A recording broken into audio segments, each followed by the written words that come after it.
আহিনা কাশ্যপ, হিনা খান, ছবি মিত্তল, যুবরাজ সিংয়ের মতো সেলিব্রিটিরা সবাই কিন্তু একটাই জিনিসে আক্রান্ত ছিল, সেটা হচ্ছে ক্যান্সার।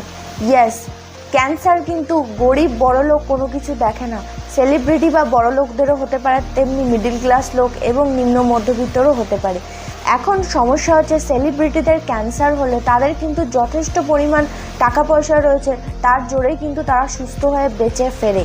কিন্তু মিডল ক্লাস লোক যাদের বাড়িতে একজনই উপার্জন করার জন্য রয়েছে, তার পক্ষে কিন্তু এটা যেরকম ফাইন্যান্সিয়ালি চাপ হয়ে যায়, সেরকম একটা মেন্টালিও কিন্তু চাপ হয়ে যায়। এই জন্য সেলিব্রিটিরা একটা স্মার্ট উপায় অবলম্বন করে, সেটা হলো হেলথ ইন্স্যুরেন্স করা। তো তারা যখন এই হেলথ ইন্স্যুরেন্সটা করছে আর এটা যখন একটা বিগ সাপোর্ট তাদেরকে দিচ্ছে তাদের এই সময়, তাহলে আমরা মিডল ক্লাস মানুষরা কেন পিছিয়ে থাকবো? সেই জন্য আমাদের সবার উচিত কিন্তু একটা করে হেলথ ইন্স্যুরেন্স করে রাখা।